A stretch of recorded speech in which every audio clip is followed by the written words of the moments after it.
الحمد لله رب العالمين والعاقبة للمتقين والصلاة والسلام على سيد الرسل وخاتم الأنبياء والمرسلين وعلى آله الطيبين وأصحابه الطاهرين. أما بعد فأعوذ بالله من الشيطان الرجيم. بسم الله الرحمن الرحيم. يا أيها الذين آمنوا استعينوا بالصبر والصلاة إن الله مع الصابرين. صدق الله العظيم وصدق رسوله النبي الكريم الأمين المكين الرؤوف الرحيم. قال الله تبارك وتعالى في شان حبيبه مخبرا وحاكما إن الله وملائكته يصلون على النبي يا أيها الذين آمنوا صلوا عليه وسلموا تسليما. اللهم صل على سيدنا ومولانا محمد وعلى آل سيدنا ومولانا محمد وبارك وسلم وصل عليه. الصلاة والسلام عليك يا رسول الله. الصلاة والسلام عليك يا حبيب الله. الصلاة والسلام عليك يا نبي الله. الصلاة والسلام عليك يا خير خلق اللہ. تمام تعریفیں اللہ تبارک و تعالیٰ کے لیے ہیں جو خالق کائنات بھی ہے، مالک ششیہات بھی، جو احد بھی ہے، صمد بھی ہے، جس کی شان لم یلد بھی ہے ولم یولد بھی.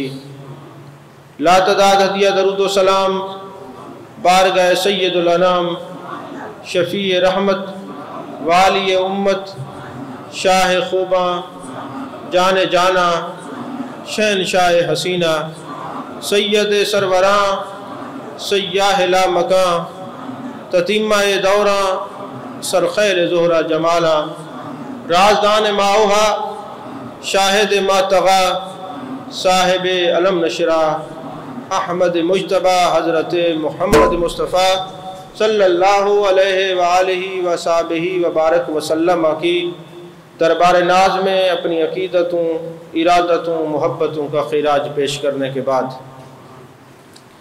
آپ حضرات نے یہ ملاحظہ فرمایا کہ آج ہم جس موضوع پر گفتگو کرنے لگے ہیں اس کا عنوان ہے واقعہ کربلا کے بعد کے حالات و واقعات.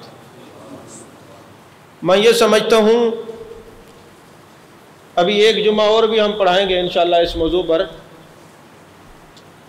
میں یہ سمجھتا ہوں کہ شہادت امام حسین کے بعد یہ گفتگو اکثر لوگ جو ہے نا بند کر دیتے ہیں، پھر آگے کلام نہیں کرتے، الا ماشاءاللہ بعض علماء بیان بھی کرتے ہیں.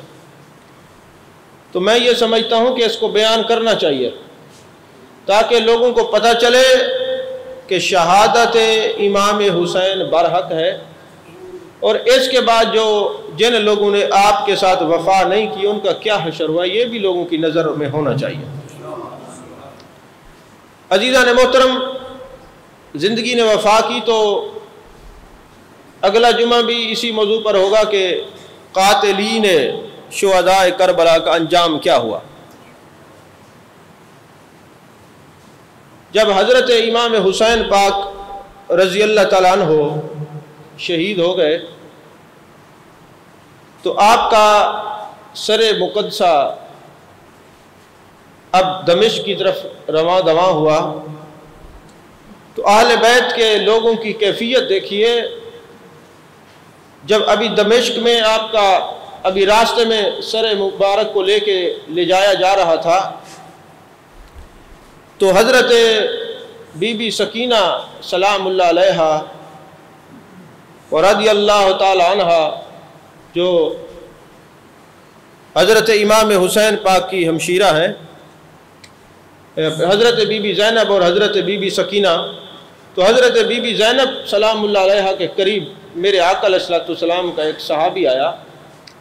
انہوں نے قافلے کو دیکھا اور زار و قطار رونے لگ گیا، اور اس کی زبان سے یہ الفاظ مبارک نکلے کہ نبی پاک صلی اللہ علیہ وسلم کا کلمہ پڑھنے والوں نے اپنے نبی کے نواسے سے وفا نہیں کی.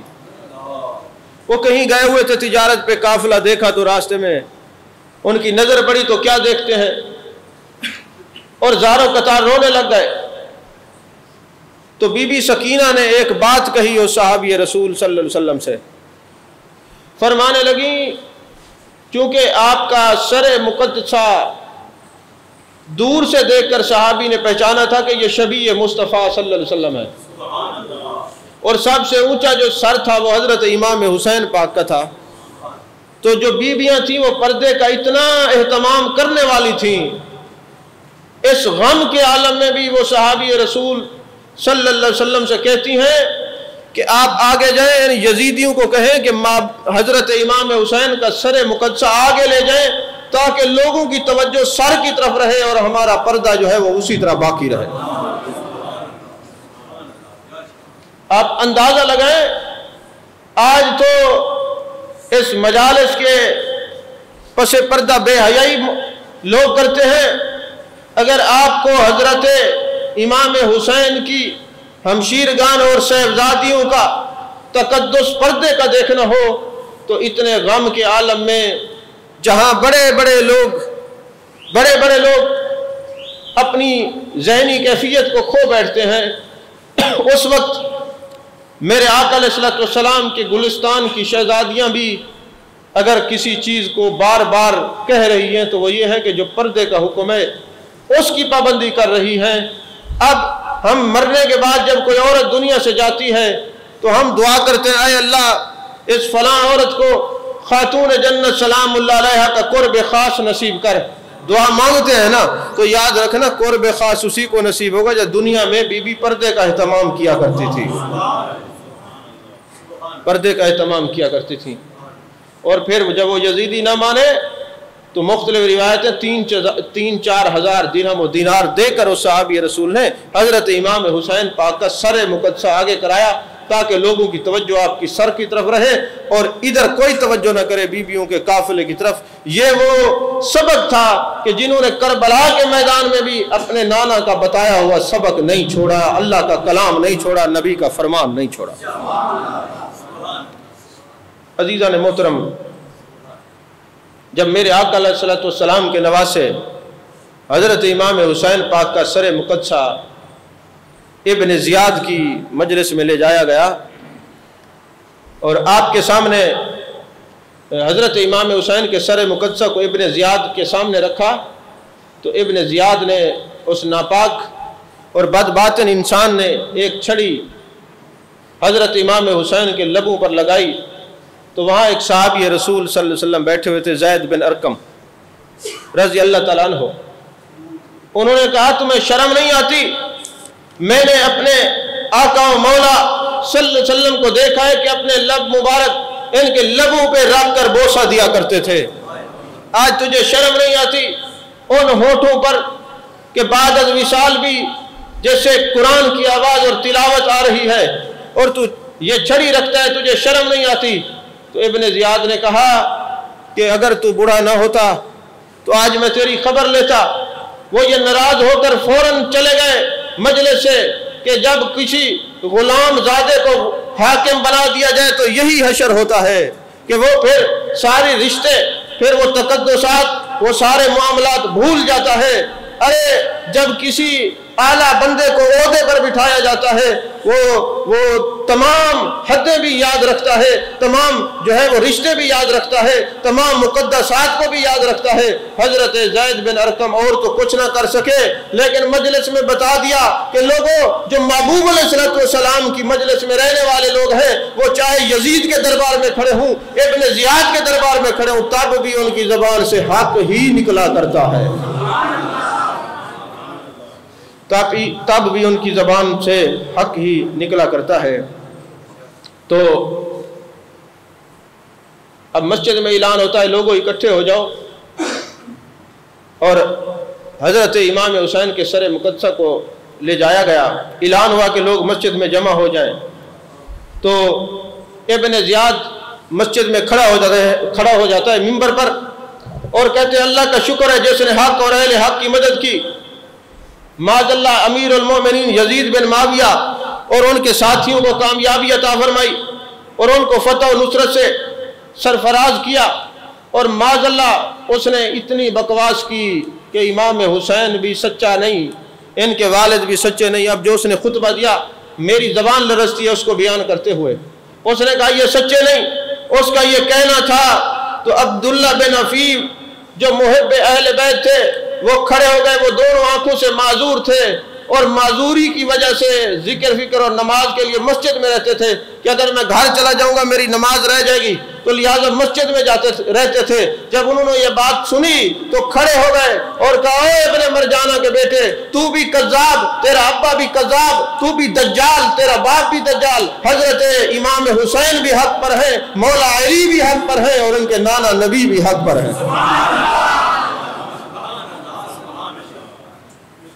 اور اب اس کو بڑی تکلیف ہوئی ابن زیاد کو، جب سچ کہہ دیا جائے، یزیدیوں کے سامنے سچ تو کہے نا۔ یزید آپ کیا سمجھتے وہ ایک تھا؟ جو اس سوچ کا آج بھی بندہ ملے وہ بھی یزید ہے، وہ بھی یزیدی ہے جو آج یزید کو رضی اللہ تعالیٰ عنہ اور اس کے امام بارک ہونے پر کتابیں لکھ رہے ہیں، اور وہ بھی یزیدی ہیں جو ان سے تعلق رکھتے ہیں، ان سے محبت رکھتے ہیں۔ ہم تو حسینی ہیں، نہ آج ہم ان کو اچھا سمجھتے ہیں، نہ کتاب لکھنے کے بعد اچھا سمجھیں گے، نہ ان کے مرنے پہ جنازے پہ اچھا سمجھتے ہیں، نہ وہ قبر میں چلے جائیں تب ان کو اچھا سمجھتے ہیں۔ اللہ کرے گا محشر میں بھی ہم ان کو اچھا نہیں سمجھیں گے۔ ہم آج بھی حسینی ہیں، قبر میں بھی حسینی ہے، حشر میں بھی حسینی ہے۔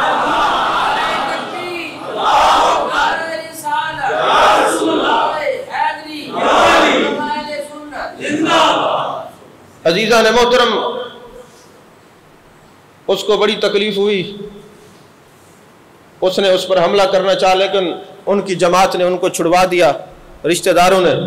لیکن اس کے باوجود پھر بھی اس نے ابن زیاد سکون سے نہیں بیٹھا جب تک ان کو شہید نہیں کیا۔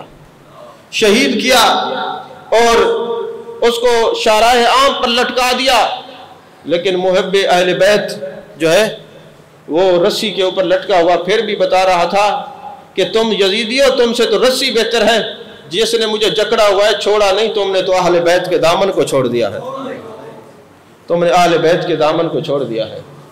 عزیزان محترم، ابن زیاد کوفہ کے بازاروں میں پورے لشکر کو پھراتا ہوا، اور حضرت امام زین العابدین کو ہتھ کڑیاں لگائی ہوئی ہیں، بیڑیاں لگائی ہوئی ہیں۔ اب یہاں ایک مسئلہ میں عرض کر دوں، کئی ہمارے نام نہاد سنی وہ کڑے پہنتے ہیں ہاتھوں میں، یہ بیڑیاں پہنتے ہیں، یہ ہمارا طریقہ نہیں ہے، یہ یزیدیوں کا طریقہ ہے۔ کیونکہ میرے آقا کریم صلی اللہ علیہ وسلم نے ایک دن حضرت حسنین کریمین، بچپن کا زمانہ تھا، خاتون جنت سلام اللہ علیہ نے چاندی کی کڑیاں بنوائیں اور حسنین کریمین کو پہنائیں، اور میرے آقا ان کے گھر تشریف لے گئے۔ جیسے ہی ان کڑیوں کے اوپر آپ کی نظر پڑی، آپ ناراضگی کا اظہار فرما کر بہہ رہے۔ خاتون جنت سلام اللہ علیہ کو پتہ چلا تو آپ نے ان کا صدقہ کر دیا۔ پھر میرے آقا کو انہوں نے منایا، میرے آقا نے فرمایا میں اپنی اہل بیت کو ایسی خرافات میں دیکھنا نہیں چاہتا، جو میرے ہوں گے وہ یہ کڑے نہیں پہنا کریں گے۔ نہیں سمجھ آئی بات آپ کی؟ جو میرے ہوں گے وہ کڑے نہیں پہنیں گے۔ آج ہمارے سامنے جتنے لوگ آتے ہیں میں ان کے کڑے اتروا دیتا ہوں، یہ حسینیوں کی سنت نہیں، یہ کڑے پہنانا اور یہ پہننا یہ یزیدیوں کی سنت ہے۔ ارے تم کس کی علامت لیے پھرتے ہو؟ ہاں تم مجھے یہ بتاؤ، ہم تو ان کے ماننے والے ہیں تو جنہوں نے نیزے کی نوک پہ قرآن پڑھائے۔ تمہارا تعلق قرآن سے ہونا چاہیے، تمہارا تعلق نماز سے ہونا چاہیے، کڑے سے تعلق تو کسی اور کا ہے، ہمارا تو نہیں ہے۔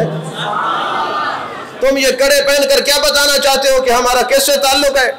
خدا کی قسم ہمارا تعلق اس حسین سے ہے، سر تن سے جدا ہوا مگر سجدہ قضا نہیں ہوا، سر تن سے جدا ہوا مگر کلام الہی سے دور نہیں ہوئے، سر تن سے جدا ہوا مگر صبر کا پیمانہ نہیں چھوڑا۔ جیسے اللہ نے قرآن میں فرمایا یا ایھا الذین آمنوا استعینوا بالصبر والصلاۃ، اے ایمان والو تم پر کوئی آزمائش آئے تو تم نے صبر بھی کرنا ہے، نماز بھی پڑھنی ہے۔ تو پتہ چلا نماز اور صبر والے حسین والے ہیں۔ اور صبر کی متشکل متجسم تصویر دیکھنی ہو تو امام حسین کا مطالعہ کریں، امام حسین کی سیرت کو پڑھیں، پتہ چل جائے گا۔ عزیزان محترم، جب یہ اشقیاء بدبختوں کا ٹولہ اہل بیت کو، اس خاندان نبوت کو لے کر جا رہا تھا تو راستے میں ایک گرجا گھر کے پاس دیکھا کہ ایک شعر لکھا ہوا ہے، پتھر کے اوپر کندہ ہے، جس کا معنی یہ بنتا ہے کہ جنہوں نے حضرت امام حسین علیہ السلام کو شہید کیا ہے وہ اس بات کی امید رکھتے ہیں کہ قیامت والے دن وہ حسین کے نانا سے شفاعت کی کروائیں گے، یہ امید رکھتے ہیں۔ جب یہ بدبختوں نے یہ شعر دیکھا نا، بڑے پریشان ہوئے کہ یہ پتھر کے اوپر کس نے لکھا ہے، یہ کندہ کس نے کرایا ہے؟ تو ساتھ ہی ایک گرجا گھر تھا، گرجے گھر سے راہب آتا ہے، اس سے سوال کرتے ہیں، اے راہب بتا یہ شعر کس نے لکھا؟ کہا یہ ابھی نہیں لکھا ہوا، یہ کل نہیں لکھا ہوا، یہ برسوں نہیں لکھا ہوا، یہ نبی کے زمانے میں نہیں تھا، یہ محبوب سے آنے سے 500 سال پہلے غیبی قلم نے پتھر کے اوپر لکھا تھا کہ وہ بدبخت ہے، وہ نبی کی شفاعت سے محروم رہیں گے جو امام حسین کو شہید کریں گے۔ میں کتاب پڑھ رہا تھا، اس میں لکھا ہوا تھا، یہ جو آج یزید کو اپنا باپ مان کے کتابیں لکھ رہے ہیں نا، ان کو میں متوجہ کر کے بتانا چاہتا ہوں۔ میرے آقا کریم صلی اللہ علیہ وسلم نے، ایک شخص نے خواب دیکھا تو میرے آقا علیہ السلام نے خون حسین سے نا سرمچو لگا کے ایک بندے کی آنکھوں میں ڈالا تو اندھا ہو گیا اور مختلف سزاؤں میں مبتلا ہو گیا، کیونکہ اس موضوع پر میں نے اگلے جمعے بات کرنی ہے تو اشارہ دے رہا ہوں۔ اس نے کہا حضور میں تو شامل نہیں تھا، بات کو توجہ سے سننا، میرا جملہ ضائع نہ کرنا۔ اس نے کہا حضور میں تو شامل نہیں تھا، مجھے کیوں یہ خون حسین آنکھوں میں ڈال کے آما اور اندھا کر دیا گیا ہے؟ آپ نے فرمایا تو شامل تو نہیں تھا لیکن خوش تو تھا کہ صحیح ہوا ہے۔ آپ کو بات نہیں سمجھ آئی؟ آج جنہوں نے امام حسین کو باغی لکھا اور یزید کو بارحق لکھا، یہ بھی تو اسی جماعت کے ہیں، تو یہ بھی جو شعر غیب سے لکھا ہوا تھا ان کو بھی محبوب کی شفاعت نہیں ہوگی، جو محبوب کا نہیں ہمارا کیا ہو سکتا ہے؟ بہت سادہ سا اصول دوستی کو سر اپنا، جو ان سے بے تعلق ہو ہمارا ہو نہیں سکتا۔ ارے جو اس کی یزید کی شان میں کتابیں لکھتے ہیں وہ حسین کے نہیں ہیں، اور جب وہ حسین کے نہیں ہیں تو تمہارے کیسے ہو سکتے ہیں؟ تو جو حضرت امام حسین کی عظمت پہ کتابیں لکھتے ہیں وہ حسینی ہیں، وہ جو حضرت امام حسین کے اور ان کے نانا کے غلام ہیں، ہمارا وہ سر کا تاج بھی ہے اور ہمارے امام بھی ہیں۔ عزیزان محترم، اب وہ جو راہب آیا تھا نا، اس نے کہا چلو یہ شعر تو میں نے تمہیں بتا دیا ہے، لیکن یہ بتاؤ یہ قافلہ، یہ سر مبارک لے کر یہ کہاں جا رہے ہیں؟ کون ہے یہ؟ انہوں نے کہا یہ تم نے جو شعر پڑھا ہے نا، یہ قافلہ اس شعر کی تشریح ہے۔ یہ جو سر مقدس جو انوار و تجلیات سے بھرپور چہرہ مبارک آپ کو نظر آ رہا ہے، یہ حضرت امام حسین پاک کا سر انور ہے۔ راہب نے کہا چونکہ میں مسلمان تو نہیں ہوں، ایسا کرو کہ میں تمہیں 10,000 دیتا ہوں درہم، اور ایک رات کے لیے اپنے امام حسین کا سر مقدسہ مجھے دے دو۔ میں مجوسی ہوں، میں راہب ہوں، میں مسلمان نہیں ہوں، لیکن یہ سر مجھے دے دو۔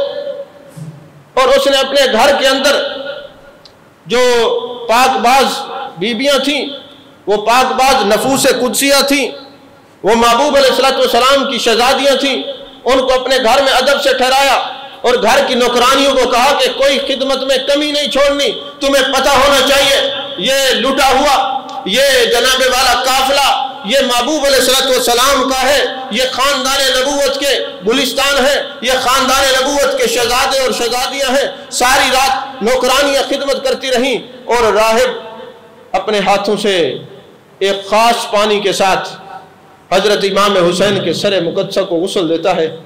جو گرد و غبار آپ کی زلفوں میں تھی، آپ کی داڑھی مبارک میں تھی، وہ صاف کرتا ہے، عطر لگاتا ہے، خوشبو لگاتا ہے، اور ہاتھ باندھ کے کھڑا ہو کے ساری رات روتا رہتا ہے۔ یہ کیسی امت ہے جو نبی کا کلمہ بھی پڑھتی ہے، نبی کی شفاعت کی امیدوار بھی ہے، اور نبی کے نواسوں کو شہید بھی کرتی ہے۔ وہ کہتا ہے میں نے دیکھا رات کا پچھلا پیر تھا، اور میں نے دیکھا کہ جہاں حضرت امام حسین کا سر مقدسہ رکھا ہوا تھا، ایک نور کا ہیولا آیا اور آپ کے چہرہ مبارک کی گردش کرنے لگا۔ گویا وہ نور حضرت امام حسین کے سر پاک کا طواف کر رہا تھا، وہ گردش کرنے لگا. یہ طواف کتابوں میں لکھا ہوا ہے، میں جان بوجھ کے کہہ رہا ہوں، کوئی ایسا نہیں ہے کہ میری توجہ نہیں ہے اس جملے کی طرف، توجہ ہے. تمہیں کیا پتا، یہ تو چلو یہ میرا موضوع نہیں ہے، اس طرف نہیں جاتے، بات دور چلی جائے گی. اب وہ جو نور کا ہیولا ہے نا، وہ طواف کر رہا تھا. جب راہب نے دیکھا کہ یہ تو امتحان میں کامیاب ہونے والے ہیں، اور پھر لوگ کہتے ہیں علی کو مشکل کشا کہتے ہو، اور مشکل کشا نے مشکل کشائی کیوں نہیں کہی کہ میں نے کہا تم نے مشکل کشا کا معنی سمجھا ہی نہیں ہے. مشکل کشا کہتے ہیں مشکل کو دور کرنے والا، اور جو مشکل کو دور کرتا ہے خدا کی قسم اسے مشکل آتی ہی نہیں ہے. اب اس کی واضح مثال ہے، کتابوں میں درج ہے، یہ جو ناخن ہے، ناخن کسی کو الرجی ہو جائے تو وہ خارج کرتے ہیں کہ نہیں کرتے؟ بولیے، یہ ناخن آپ کی الرجی دور کرتا ہے کہ نہیں کرتا؟ خارج دور کرتا ہے نا. لیکن کبھی کسی نے دیکھا ہے ناخن کو الرجی ہوئی ہو؟ یہ دوسروں کی الرجی تو دور کرتا ہے مگر اس کو الرجی نہیں ہوتی. ارے مشکل کشا کہتے ہی اسے ہے کہ جو دوسروں کی مشکل کو دور کرتا ہے، مشکل کشائی کرتا ہے، اسے مشکل ہوتی نہیں. ارے قتل ہونا تمہارے لیے مشکل ہے، ان کے لیے سعادت ہے کہ روح بعد میں نکلتی ہے، اللہ تبارک و تعالیٰ کا دیدار پہلے ہوتا ہے.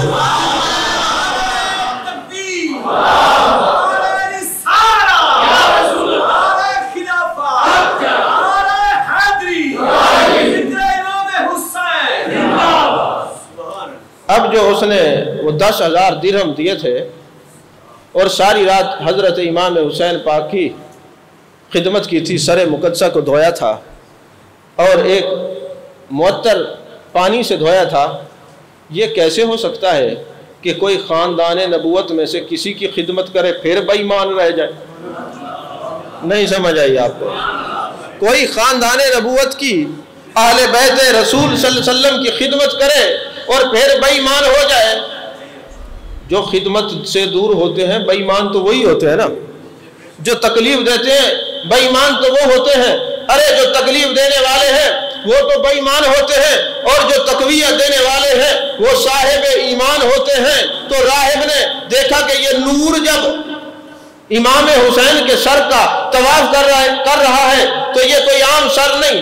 ارے نور بھی طواف کرتا ہے، لگتا ہے نوری آئے ہوئے ہیں. تو مجھے تو یہ سمجھ میں آئی وہ نور بظاہر حضرت امام حسین کے سر کا طواف کر رہا تھا، حقیقت میں وہ نور اس راہب کے لیے نور ایمان بن کے آیا تھا. وہ نور ایمان بن کے آیا تھا. راہب نے کلمہ پڑھا اور محبوب علیہ السلام کا غلام ہو گیا. جب وہ ان یزیدیوں نے 10,000 درہم لیے اور راستے میں کہا تقسیم کریں، صبح ہو گئی، سر مقدسہ کو لے کر چل پڑے. اور راستے میں جب انہوں نے دیکھا کہ وہ جو درہم ہے ان کو تقسیم کرے، دیکھا تو وہ ٹوٹے ہوئے برتنوں کی ٹھیکریاں بنے ہوئے تھے، اپنی اصل حالت میں تھے، درہم نہیں تھے، درہم نہیں تھے، وہ ٹھیکریاں بنے ہوئے تھے. اور ان کے اوپر یہی ٹھیکریوں کے اوپر پھر شیر کندہ تھا. تم حسین کو شہید بھی کرتے ہو اور ان کے نانا سے تم جو ہے امید بھی رکھتے ہو. اب جب آگے یہ یزید کو پتہ چلا نا کہ حضرت امام حسین شہید ہو گئے ہیں، تو اب اس نے جو ہے نا اس قافلے کے استقبال کے لیے گانے بجائے، باجے بجائے گئے، ڈھول بجائے گئے. ہم اہل سنت 10 محرم کے اندر یہ جو ڈھول نہیں بجاتے نا، اس لیے نہیں بجاتے کہ اس 10 محرم کے اندر اس صورت میں ڈھول بجانا یزیدیوں کی سنت ہے، حسینیوں کی نہیں ہے. یہ بات یاد رکھیں. یہ جو 10 محرم کے اندر شادیاں نہیں کرتے، ڈھول نہیں بجاتے، اہل سنت نہیں کرتے، باقی تو کرتے ہی محرم میں ہے. بدبختی کی علامت یہ ہے وہ آج بھی بتاتے ہیں حسین ہم اس وقت ہوتے تو تب بھی آپ کے ساتھ نہ ہوتے، آج ہے تو تب بھی آپ کے ساتھ نہیں ہے. ہمارا منشور کل بھی ان کے ساتھ تھا، آج بھی ان کے ساتھ ہے، ہم تمہارے ساتھ نہیں ہیں. سمجھ میں آ رہی ہے بات کہ نہیں سمجھ آئی؟ آپ کو نیند آ رہی ہے؟ سارے سوئے ہوئے ہیں، سونا نہیں ہے. پھر میں کہوں گا یہ بات تیسری دفعہ اس جمعے پہ میں دوہرا رہا ہوں، ہمارے ساتھ نا بڑا ہاتھ ہوا ہے. میرے آقا علیہ السلام نے فرمایا کہ ہر بندہ فطرت اسلام پر پیدا ہوتا ہے، آگے ماں کی گود ہے انسان کو کیا بناتی ہے. اور پہلے ماں دودھ پلاتی تھی، بیٹا دودھ پی لے، اللہ کرے تو مرد مجاہد بنے، تو پھر پیدا بھی امام حسین ہوئے ہیں نا. ماں وضو کر کے دودھ پلاتی تھی, بیٹا تو دین کی خدمت کرنے والا بنے, تو بیٹا بھی سلطان محمود غزنوی بنا. ماں دودھ پلاتی تھی, میرا بیٹا عاشق رسول بنے تو نور الدین زنگی بنا.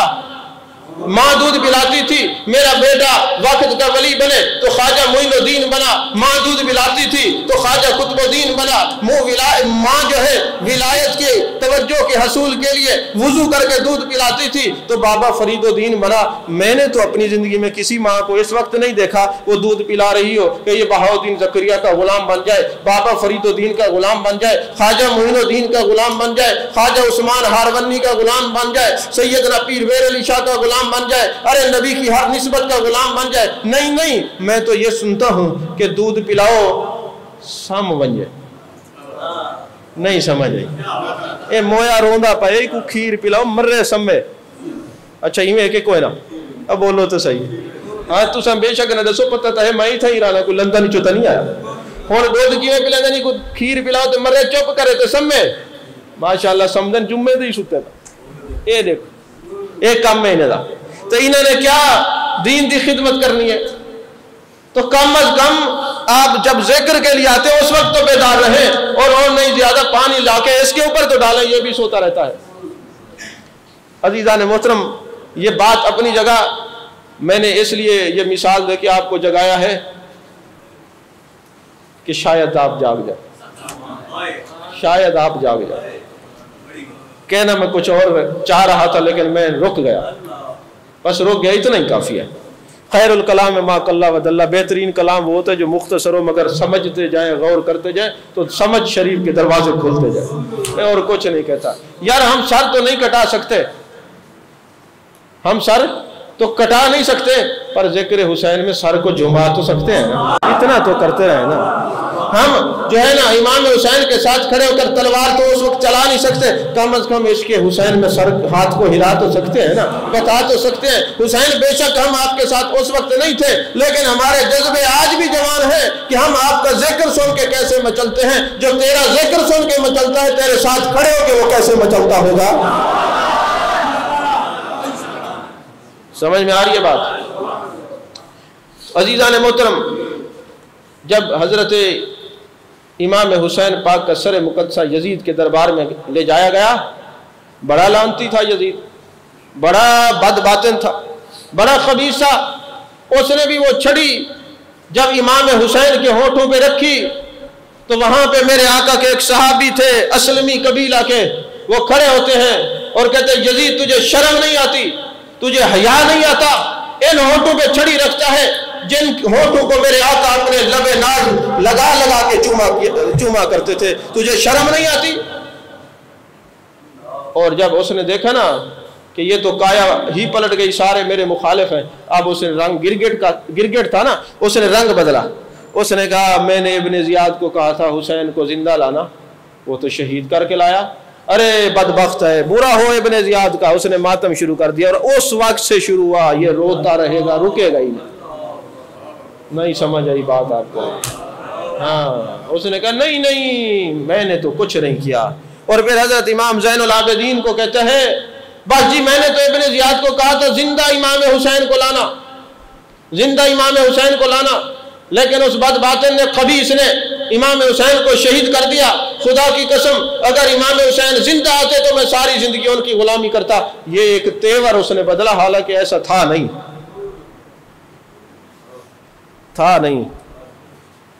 ایک بات نا سوچنا کبھی تنہائی میں بیٹھ کے نا, تنہائی میں, ٹھیک ہے میں اتنا بڑا خطیب نہیں ہوں, میرا انداز بھی سادہ ہے, مجھے اس طرح کربلا پڑھنی نہیں آتی جیسے بشیرن پڑھتا ہے, لیکن بہرحال میری بات کو نا توجہ سے سننا اور دل کی تختی پہ لکھنا. میں آپ کو ایک دعوت فکر دے رہا ہوں. پوری کائنات یزید کے ہاتھ پر بیعت کر رہی تھی, اگر اکیلے امام حسین بیعت نہ بھی کرتے تو کیا ہوتا. نہیں سمجھ آئی بات آپ کو. اگر کوئی بندہ دنیا میں اللہ اللہ کرنے لگ جائے, تصوف کے نام پہ اللہ اللہ کرنے لگ جائے, اگر اس کے پاس کوئی بہت بڑا عالم نہ بھی بیٹھے تو اس کو کیا فرق پڑتا ہے, اس کی تو دکان چل ہی رہی ہے. لیکن جو سچا ہوگا اس کے پاس علماء بھی ہوں گے, اس کے پاس فقہا بھی ہوں گے، نہیں سمجھ آئی بات آپ، اس کے پاس بہت بڑے فقیہ ہوں گے، مفسر ہوں گے، مبلغ ہوں گے، قرآن کے قاری ہوں گے، یہ بندہ سچا ہے۔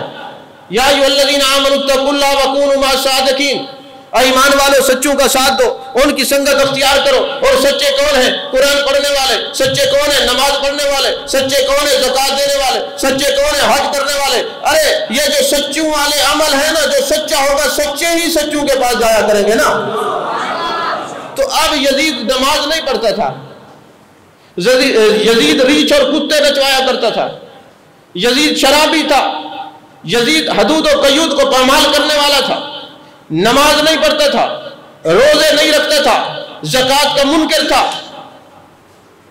اب اس کو پتا تھا کہ اگر میں نماز نہیں پڑھوں گا تو محبوب نے جو دین سکھایا ہے اس میں تو نماز ہے، اس میں روزہ ہے، اس میں زکوٰۃ ہے، اس میں حج ہے، اور لوگ مجھے لان تان کرتے رہیں گے، اور اگر امام حسین میرے ہاتھ پہ بیعت کر لیں تو میں نماز نہ بھی پڑھوں گا تو لوگ کہیں گے یزید سچا ہے۔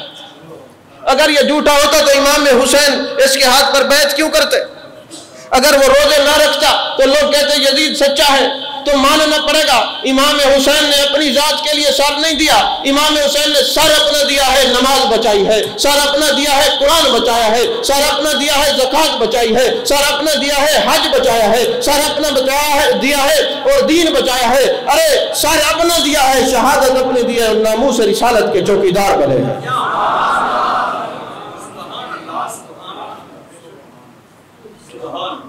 اب حضرت امام حسین ہمیں کیا سبق دے گئے؟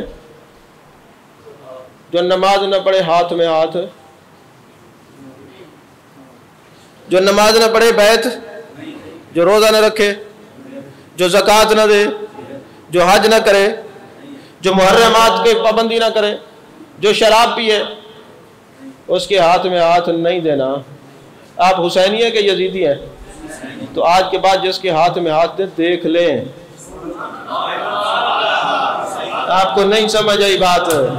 جس کے ہاتھ میں ہاتھ دے دیکھ لیں، لا الہ کا ذکر کرتا ہے، کلمہ پڑھتا ہے تو ٹھیک، نماز پڑھتا ہے تو ٹھیک، زکوٰۃ دیتا ہے تو ٹھیک، حج کرتا ہے تو ٹھیک، قرآن کا قاری ہے تو ٹھیک، شیخ الحدیث ہے تو ٹھیک۔ اور اگر منکر حدیث ہے اور منکر قرآن ہے تو پھر آنکھیں بند کر کے ذرا دیکھنا صحیح، ہم حسینی ہیں کہ یزیدی ہیں؟ جب ہم حسینی ہیں تو ہمارا پیر بھی حسینی ہوگا، حسینیوں کے پیر بھی حسینی ہوں گے اور یزیدیوں کے پیر یزیدی ہوں گے۔ ذرا سوچنا صحیح کہ امام حسین ہمیں پیغام کیا دے گئے، امام حسین ہمیں پیغام کیا دے گئے۔ میں نے بہت کچھ کہہ دیا، آپ نہیں سمجھے، میں نے بہت کچھ کہہ دیا۔ بشیر تو سمجھا، تو بولا کرنا کم از کم۔ ہاں جی، جتنا ہی کو کھلیاں دا ڈر ہو تو زور زور دا دے سبحان اللہ۔ اللہ واسطے تو سبحان اللہ آخری نے واسطے مشکل ہے، اللہ واسطے تو نعت پڑھنی میں دے کی تھیں۔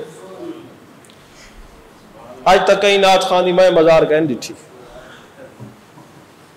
ان کا سبب کیا ہے کہ ونجن نا۔ اچھا بہرحال اللہ تعالیٰ سب کو نیکیوں کی توفیق عطا فرمائے۔ عزیزان محترم، پھر جناب والا ایک بات میں آپ کو اور بھی عرض کر دوں، جب یہ قافلہ مدینے واپس آیا نا تو نعمان بن بشیر کو بھیجا گیا کہ قافلے کو عزت و احترام کے ساتھ مدینے لے جائے۔ جب یہ قافلہ آیا تو مدینے والے حضرت امام زین العابدین کا کمال دیکھیں، اب پورے راستہ آپ نے کوئی بات نہیں کی، لیکن جب آپ در رسول پر پہنچے پھر ضبط نہیں کر سکے اور آنکھوں سے آنسو رواں ہو گئے اور عرض کرنے لگے نانا جان آپ کی امت نے ہمارے ساتھ یہ سلوک کیا ہے۔ نانا جان آپ کے نواسے حضرت امام حسین کو لے کے گئے تھے، ہمارا یہ قافلہ علی اصغر کا بھی چلا گیا، علی اکبر کا بھی چلا گیا، اور محمد بھی چلے گئے، قاسم بھی چلے گئے، یا رسول اللہ صلی اللہ علیہ وسلم آپ کے امتیوں نے یہ کیا کیا ہے؟ اور یقین کریں جب یہ قافلہ مدینے پہنچا تو لگتا تھا مدینے کی گلیاں جو ہے اشک بار ہے۔ اور پھر عبداللہ بن زبیر جیسے لوگ، محمد بن حنفیہ جیسے لوگ، انہوں نے پھر کہا کہ کوئی یزید کی بیعت نہ کرے، جب سب نے یزید کی بیعتیں توڑ دی، اب یزید کو بڑا غصہ آیا، تو یزید نے جو ہے وہ ایک شخص بھیجا اور اس کو کہا کہ جا کے مدینے پر حملہ کر دو۔ آپ نے تو صرف کربلا سنی ہے، کربلا کے بعد بھی آج جو یزید کے حامی ہیں پکے حرامی ہیں، ان کو یہ نہیں پتا کہ بعد میں اس یزید نے کیا کیا ہے۔ اس نے مدینے کے اوپر چڑھائی کروا دی اور وہاں پہ جا کے انہوں نے تقریباً کوئی 10,000 صحابہ کو شہید کروایا۔ جی اس نے اعلان کیا کہ مدینے کے جو نیک اور پاک باز عورتیں 3 دن کے لیے ہماری فوج کے لیے معاذ اللہ حلال ہیں۔ یہاں سے یہ متے کا کاروبار شروع ہوا ہے۔ تو اب بتائیں کام اس نے کیا تھا، آج جو کرتے ہیں وہ کس کے ماننے والے ہیں؟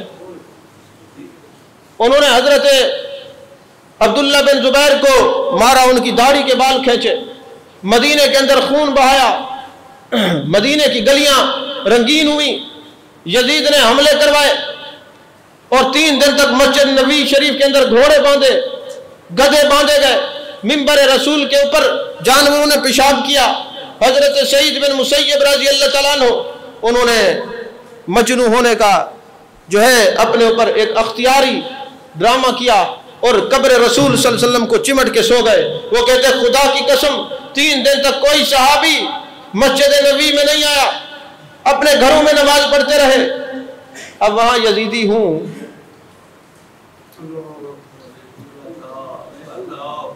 تو صحابی تو نہیں جاتے وہاں۔ یزیدی اگر کوئی امام وہاں پہ کھڑا بھی ہو تو صحابی تو نماز نہیں پڑھتے تھے۔ تو پتہ چلا پاکستان میں اگر کوئی امام یزیدی ہو یا کسی جگہ بھی یزیدی ہو، نماز نہ پڑھنا یہ بھی صحابہ کی سنت ہے۔ نہیں سمجھ آئی بات آپ کو؟ ہاں جی۔ تو اب وہ کہتے 3 دن تک قبر رسول صلی اللہ علیہ وسلم سے اذان کی بھی آواز آتی رہی، نماز کی بھی آواز آتی رہی۔ حضرت سعید بن مسیب کہتے ہیں میں نے اذان بھی آقا کے روضہ پاک میں سے سنی ہے، نماز بھی محبوب علیہ الصلوۃ والسلام کے پیچھے پڑھی ہے۔ یہ میرے آقا علیہ الصلوۃ والسلام کی حیات النبی کی واضح دلیل ہے۔